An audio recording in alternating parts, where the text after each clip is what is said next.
अस्सलाम वालेकुम students, welcome back to biology brilliance. तो जैसा कि हम लोगों ने क्लास 9 की बियोलॉजी का थर्ड चैप्टर स्टार्ट किया होता बायोडाइवर्सिटी, उसी का ही एक टॉपिक हम लोग कवर करेंगे जो है स्टेटस ऑफ वायरस।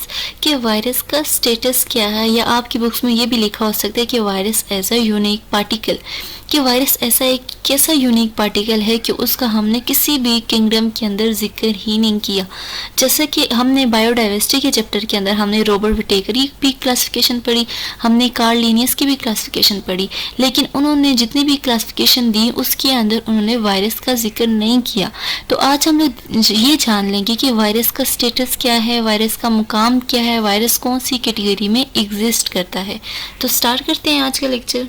तो सबसे पहले हम लोग देख लेते हैं कि वायरस क्या होता है। तो वायरस जो है वो एक लैटिन वर्ड है जिसमें वायरस का मतलब है विनोम, विनोम या पॉइजन। कोई भी एक ऐसा जहर है जो एक बंदे से दूसरे बंदे को फैलता है। वायरस क्या करता है, डिजीजेस फैलाता है, मुख्तलिफ लोगों को वायरस जो है वो फैलता जाता है। जैसे कि हम लोग मेन एग्जांपल ले लेते हैं कोविड-19 की। जैसे कि आप सबको पता है कि कोविड-19 कितनी जल्दी से फैल रहा था, पूरी दुनिया में कितने ही लोगों को कोविड-19 हो गया था। तो वो क्या था, एक वायरस था। तो वायरस की एक खूबी ये है, एक करेक्टर ये है, खूबी तो नहीं कह सकते, एक करेक्टर ये है कि वायरस बहुत ही जल्दी से एक इंसान से, एक ह्यूमन से या किसी भी लिविंग ऑर्गेनिज्म से दूसरे लिविंग ऑर्गेनिज्म को फैलता है, बहुत जल्दी से फैलता है। नेक्स्ट देख लेते हैं, जो वायरस जो होता है वो एक नॉन सेलुलर होता है, कि ये किसी भी सेल से मिलकर नहीं बना होता, इसीलिए ये एक सेल से नहीं मिलकर बना होता, इसलिए इसको हम लोग लिविंग भी नहीं बोलते। ये एक पार्टिकल है, ठीक है, कोई भी ज़रा है, कोई ऐसा ज़रा है जो दूसरों को नुकसान पहुंचाता है। तो वायरस क्या है, नॉन सेलुलर पार्टिकल है, माइक्रोस्कोपिक इन्फेक्शियस एजेंट है। एक तो माइक्रोस्कोपिक है, उसको हम लोग अपनी नेकेड आई से नहीं देख सकते। इन्फेक्शियस एजेंट है, एक ऐसी चीज़ है जो कि इन्फेक्शंस फैलाता है और क्या करता है, रिप्लिकेट होता है किसी भी होस्ट सेल के अंदर, किसी भी होस्ट के अंदर रिप्लिकेट होता है। रिप्लिकेट का मतलब होता है अपनी कॉपीज बनाना, to make a copy. Virus reproduction तो नहीं कर सकता क्योंकि ये लिविंग ही नहीं है, इसके अंदर सेल ही नहीं है। तो ये जब भी किसी लिविंग ऑर्गेनिज्म के अंदर, लिविंग ऑर्गेनिज्म होस्ट के अंदर चला जाएगा तो उसके अंदर अपनी कॉपीज बनाने लग जाएगा, और वो कॉपीज बनाएगा और फिर वो एक बंदे से दूसरे बंदे को फैलता जाएगा। होस्ट पैरासाइटिज्म होता है, जिसमें एक पैरासाइट होता है और दूसरा होस्ट होता है। जैसे कि हम मॉस्किटो की एग्जांपल ले लें, मॉस्किटो अगर हमें बाइट करेगा तो हम ह्यूमंस हैं, हमें बाइट करेगा तो हम ह्यूमंस उसके होस्ट होंगे, और मॉस्किटो क्या होगा, पैरासाइट होगा। इस रिलेशन को हम लोग बोलेंगे पैरासाइटिज्म। सेम इसी तरह जो वायरस होता है, वायरस एज अ पैरासाइट किस पे एक्ट करता है, लिविंग ऑर्गेनिज्म पे एक्ट करता है, उसको नुकसान पहुंचाता है, उससे फ़ायदा लेता है और लिविंग ऑर्गेनिज्म को नुकसान पहुंचाता है। Living organism as a host होते हैं और जो वायरस होता है एज अ पैरासाइट काम करता है, ये हमें नुकसान पहुंचाता है। और वायरस की जो स्टडी होती है उसको बोलते हैं वायरोलॉजी। अब आपको एमसीक्यूज में आ जाता है कि मेन ब्रांच कौन सी है जिसमें हम वायरस को स्टडी करते हैं, तो वो वायरोलॉजी है। और वायरोलॉजी भी एक सब ब्रांच है माइक्रोबियोलॉजी की।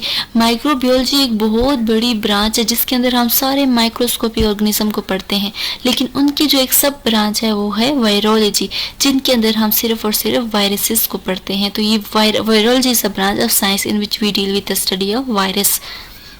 उसके बाद अगर जो वायरस होंगे वो अगर बैक्टीरिया को इन्फेक्ट करेंगे तो उनको बोलेंगे बैक्टीरियोफेजेस। जो डायग्राम अक्सर आप लोग देखते हैं वो बैक्टीरियोफेज की होती है। और कुछ वायरस ऐसे होते हैं जो फंजाई को इन्फेक्ट करते हैं, उनको डिजीज काज करते हैं, तो उनको बोलते हैं माइकोफेजेस। जैसे कि study of fungi is known as mycology. अगर हम लोग फंजाई की स्टडी की बात करें तो फंजाई की स्टडी को बोलते हैं माइकोलॉजी। तो माइकोलॉजी से ही निकला है माइकोफेजेस। फेजेस बोलते हैं वायरस को, माइको बोलते हैं फंजाई को। तो जब फंजाई के ऊपर वायरस आएगा, अटैच होगा, इन्फेक्ट करेगा उसको, तो उसको बोलेंगे माइकोफेजेस। और कुछ वायरस ऐसे होते हैं जो अपने जैसे वायरस को भी इन्फेक्ट करते हैं, तो उनको बोलते हैं वायरोफेजेस। जो हमारा मेन टॉपिक है स्टेटस ऑफ वायरसेस, तो हम लोग देख लेते हैं कि वायरस का स्टेटस क्या है। इसलिए इस पूरी यूनिवर्स के अंदर वायरस को किस नाम से जाना जाता है, वायरस की पहचान क्या है।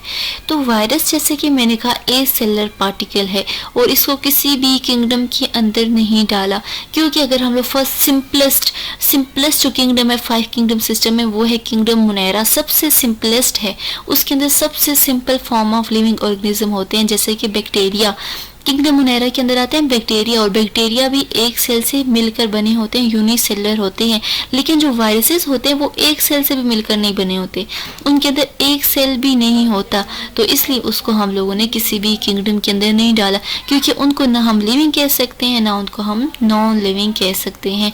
और जो वायरस होती हैं वो लिविंग और नॉन लिविंग की बॉर्डर लाइन पे होते हैं। तो स्टेटस, वायरस का स्टेटस क्या है कि वायरस लिविंग और नॉन लिविंग जो करेक्टर्स हैं या ऑर्गेनिज्म हैं उनके बॉर्डर लाइन पे होते हैं, सेंटर में होते हैं। ना ही उनको हम लिविंग कह सकते हैं ना ही उनको हम लोग नॉन लिविंग कह सकते हैं। ये बैक्टीरियोफेज की एक डायग्राम है जिसके अंदर हमने देखा उसके जो आउटर हेड है, जो उसका हेड है वो किससे मिलकर बना है, प्रोटीन से। उसके अंदर डीएनए भी होता है, इसकी नेक भी होती है, कॉलर भी होता है, शेथ भी होती है, टेल भी होती है और बेस प्लेट भी होती है। ये सारा स्ट्रक्चर है बैक्टीरियोफेज का। अब हम लोग देख लेते हैं कुछ living and non living characteristics virus की।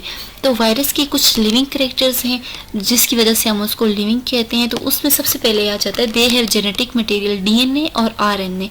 डीएनए बोलते हैं डीऑक्सी राइबोज न्यूक्लिक एसिड और आरएनए बोलते हैं राइबोज न्यूक्लिक एसिड। डीएनए जो होता है वो हेरिडिटी मटेरियल होता है जो पेरेंट्स से ऑफस्प्रिंग की तरफ ट्रांसफ़र होता है, और आरएनए जो होता है उससे प्रोटीन की साइंथिसिस होती है, प्रोटीन बनता है। तो इनके पास एक लिविंग करेक्टर है कि इनके पास डीएनए भी होता है, आरएनए भी होता है, और इनके पास सेकेंड प्रोटीन कोड भी होता है। और वायरस कैन म्यूटेट, ये अपना नंबर बढ़ा सकते हैं, ये चेंज हो सकते हैं। वायरस कैन मल्टीप्लिकेट, ये अपना नंबर बढ़ा सकते हैं। और वायरस कैन म्यूटेट, म्यूटेट का मतलब होता है टू चेंज, ये बदल सकते हैं। वायरस अपनी शक्ल बदलते रहते हैं। आप एक एग्जांपल ले लें, जैसे कि हमें इन्फ्लुएंजा होता है, इन्फ्लुएंजा भी एक वायरस की वजह से होता है। फ्लू, अगर हम लोग किसी भी फ्लू वाले बंदे का अगर हम पानी पी लेते हैं तो हमें भी फ्लू हो जाता है। तो वायरस कितनी जल्दी से फैलता है। और यहाँ पे इन्फ्लुएंजा की बात करने का मकसद ये है कि हर एक बंदे का फ्लू दूसरे बंदे से मुख्तलिफ होता है। आज तक इन्फ्लुएंजा की कोई भी एंटीबायोटिक नहीं आई, क्योंकि हर एक इंसान के अंदर जो फ्लू होगा वो दूसरे से मुख्तलिफ होगा। इसलिए मुख्तलिफ होगा क्योंकि हर एक बंदे का जो ज़ुकाम होता है उसका जो वायरस होता है वो खुद को बदल लेता है दूसरे के साथ। हर एक बंदे के अंदर जो वायरस होता है इन्फ्लुएंजा का वो चेंज होता है दूसरे से। इसलिए जो वायरस होते हैं, वायरस की कोई एंटीबायोटिक भी नहीं आती, क्योंकि वायरस खुद को बदलता ही जाता है, वो अपने जैसा रहता ही नहीं है। उसके अंदर जो जीनोमिक सीक्वेंस होता है वो उसी को ही चेंज कर लेता है। तो वायरस का एक करैक्टर है कि वायरस कैन म्यूटेट, वो खुद को बदलता रहता है। इसलिए वायरस पहचाना ही नहीं जाता है कि इस बंदे के अंदर ये वायरस है तो दूसरे के अंदर कोई और हो जाता है। तो कोई एक स्पेसिफिक वैक्सीन नहीं बन सकती, क्योंकि वो जो वायरस होता है वो बदलता रहता है। ये इसका लिविंग करेक्टर। और वायरस कैन मल्टीप्लिकेट, वो अपना नंबर बढ़ा सकता है। ये एक लिविंग करेक्टर है। जैसे ही वो किसी लिविंग ऑर्गेनिज्म के अंदर चला जाएगा वो अपनी कॉपीज बनाना लग जाएगा। मल्टीप्लिकेट या आप रेप्लिकेट भी बोल सकते हैं। टू मेक अ कॉपी, ये अपनी कॉपीज बनाने लग जाएगा। तो इस तरह से ये अपना नंबर बढ़ाने लग जाएगा। और कोई भी चीज़ अगर नंबर बढ़ाती है तो ये उसका लिविंग करेक्टर होता है। उसके बाद transfer from one host to another, ये एक बंदे से दूसरे बंदे को फैलता है, ये भी एक लिविंग करेक्टर है।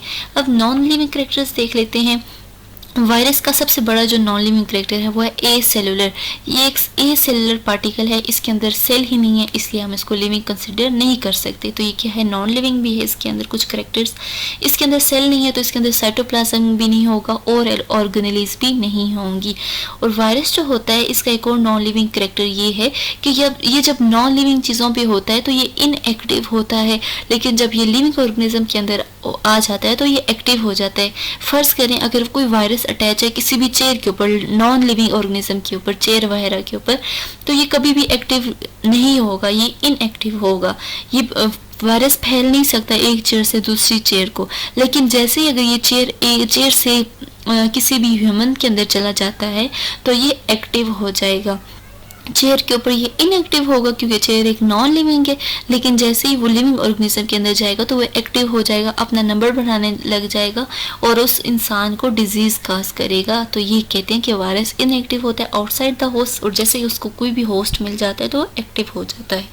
और वायरस की एक नॉन लिविंग करेक्टर ये है कि वो आइसोलेट किया जा सकता है, क्रिस्टलाइज किया जा सकता है और उसको काफ़ी अरसे के लिए स्टोर भी किया जा सकता है। जैसे कि नॉन लिविंग चीज़ों को बहुत से अरसे के लिए एक जार में डाल के स्टोर किया जा सकता है, इस तरह इनको भी स्टोर किया जा सकता है। इनको आइसोलेट किया जा सकता है, मतलब इनको एक अलग स्टोर किया जा सकता है। क्रिस्टलाइज्ड का मतलब इनके क्रिस्टल्स बने जा सकते हैं, जैसे किसी भी सॉलिड पार्टिकल्स के क्रिस्टल्स बनाते हैं। क्रिस्टल्स बोलते हैं सॉलिड पार्टिकल्स को, जैसे नमक के दाने, वो भी तो क्रिस्टल्स है ना। तो वायरस का एक नॉन लिविंग कैरेक्टर ये है कि इनको हम काट काट के छोटे से क्रिस्टल्स में भी बनाकर स्टोर कर सकते हैं काफ़ी अरसे के लिए। ये इनका एक नॉन लिविंग कैरेक्टर है। और इनका एक और नॉन लिविंग कैरेक्टर ये है कि they are unable to reproduce और ग्रो। ये ना ही अपने साइज में बड़े हो सकते हैं और ना ही न्यू ऑफस्प्रिंग पैदा कर सकते हैं, पैदा नहीं कर सकते। ये सिर्फ अपना नंबर बढ़ा सकते हैं, अपनी कॉपीज बना सकते हैं, लेकिन नए ऑफस्प्रिंग पैदा नहीं कर सकते। ये इनका एक नॉन लिविंग कैरेक्टर्स है। एक और कैरेक्टर इनके अंदर ये है कि they virus do not have their own metabolic process. Virus जो है इनके अंदर इनका अपना मेटाबॉलिक प्रोसेस नहीं होते। मेटाबॉलिक प्रोसेस लाइक रिस्पायरेशन, जैसे कि फूड का टूटना और एनर्जी का बनना, इस तरह के जो प्रोसेस हैं ये वायरस खुद नहीं कर सकते, ये खुद पे डिपेंड नहीं कर सकते। ये अपने सारे के सारे प्रोसेस के लिए किसी लिविंग होस्ट पे डिपेंड करेंगे, ये अपने सारे काम खुद नहीं कर सकते। तो वायरस का ये भी जो करेक्टर है नॉन लिविंग करेक्टर है। और वायरस के लिए आज तक कोई एंटीबायोटिक नहीं बन सकी, क्योंकि वायरस जो है खुद को बदलता ही रहता है, वो म्यूटेट करता है, वो चेंजिंग्स लाता है अपने सीक्वेंस के अंदर। तो वायरस पहचाना ही नहीं जाता। तो वायरस जब पहचाना ही नहीं जाता तो उसकी कोई भी एंटीबायोटिक वो नहीं बन सकती। जैसे कि हम लोगों ने बात की कि वायरस क्या होता है, वायरस की लिविंग करेक्टर क्या है, लिविंग नॉन लिविंग करेक्टर क्या है। तो अगर पेपर में आपको क्वेश्चन आ जाता है कि स्टेटस ऑफ वायरस, तो आप लिख सकते हैं कि वायरस जो है वो बॉर्डर लाइन के ऊपर है, उसके अंदर कुछ लिविंग करेक्टर भी हैं, नॉन लिविंग करेक्टर भी हैं। फिर आप उन करेक्टर्स को सही तरह डिफाइन भी कर सकते हैं। तो यहाँ पे बात करते हैं अदर ए सेलर पार्टिकल। कुछ और भी ए सेलर पार्टिकल्स हैं लेकिन वो वायरस नहीं है। प्रियॉन्स और वायरॉइड्स भी ए सेलर पार्टिकल हैं लेकिन वायरस नहीं है। वायरस के अंदर आरएनए भी होता है, प्रोटीन भी होता है, लेकिन प्रियॉन्स की बात की जाए तो प्रियॉन्स के अंदर सिर्फ और सिर्फ प्रोटीन्स होते हैं। और वायरॉइड्स की बात की जाए तो उनके अंदर सिर्फ और सिर्फ आरएनए होता है, इसलिए हम इनको वायरस नहीं कह सकते। प्रियॉन्स और वायरस जो हैं ये भी इन्फेक्शंस काज करते हैं, वायरसेस के जैसे डिजीजेस काज करते हैं। तो प्रियॉन्स जो होते हैं वो मोस्टली ह्यूमंस, एनिमल्स या मैमल्स को इन्फेक्ट करते हैं, मोस्टली मैमल्स को करते हैं। मैमल्स उन ऑर्गेनिज्म को बोलते हैं जिनकी बॉडी के ऊपर मेमोरी ग्लैंड्स और हेयर प्रेजेंट होते हैं, जैसे कि मंकीज, ह्यूमंस, कैट्स, गोट्स, ये सब चीज़ें, हॉर्स वगैरह, मंकीज, एलिफेंट्स, ये सब कुछ मैमल्स में आ जाते हैं। और ये क्या करते हैं, अपने न्यू बर्न बेबीज़ को अपने मिल्क से नरिशमेंट देते हैं, इनको बोलते हैं मैमल्स। शिप्स, कॉज वगैरह भी इन्हीं में आते हैं। वायरॉइड्स की बात की जाए तो वायरॉइड्स जो होते हैं वो मोस्टली जो है प्लांट्स को इन्फेक्ट करते हैं, प्लांट्स के अंदर डिजीज काज करते हैं। प्रियॉन्स का मेजर अगर डिजीज़ देखा जाए तो प्रियॉन्स जो हैं वो मोस्टली जो शिप्स और कैटल्स वगैरह होते हैं उनके ब्रेन को इन्फेक्ट करते हैं, उनके नर्वस सिस्टम को ख़राब कर देते हैं और उनके अंदर एक बीमारी काज करते हैं जिसको बोलते हैं न्यूरोडीजेनरेटिव। इनके अंदर न्यूरोडीजेनरेटिव डिजीज काज हो जाता है जिसकी वजह से उनका जो ब्रेन होता है वो ठीक से काम नहीं कर रहा होता, ब्रेन के अंदर एबनॉर्मेलिटीज आ जाती हैं। वायरॉइड्स की बात की जाए तो मोस्टली मैंने कहा वो प्लांट्स को इन्फेक्ट करेंगे, प्लांट्स के अंदर डिजीज काज करेंगे। लेकिन ह्यूमंस की बात करें तो ह्यूमंस में एक ही डिजीज़ काज करेंगे जो कि हेपेटाइटिस डी है। ये डायग्राम देख ले रहे हैं, प्रियॉन्स जो हैं वो सिर्फ और सिर्फ प्रोटीन से मिलकर बने हैं और वायरस जो हैं वो सिर्फ और सिर्फ सर्कुलर आरएनए से मिलकर बने हैं। तो यहीं तक था आज का लेक्चर। उम्मीद करती हूँ आपको सब कुछ समझ में आई होगी। अगर कुछ चीज़ ना समझ में आए तो कमेंट में ज़रूर बताएं, चैनल को ज़रूर सब्सक्राइब करें। अपना बहुत ज़्यादा ख्याल रखें, मिलते रहेंगे नेक्स्ट लेक्चर में। अल्लाह हाफिज़।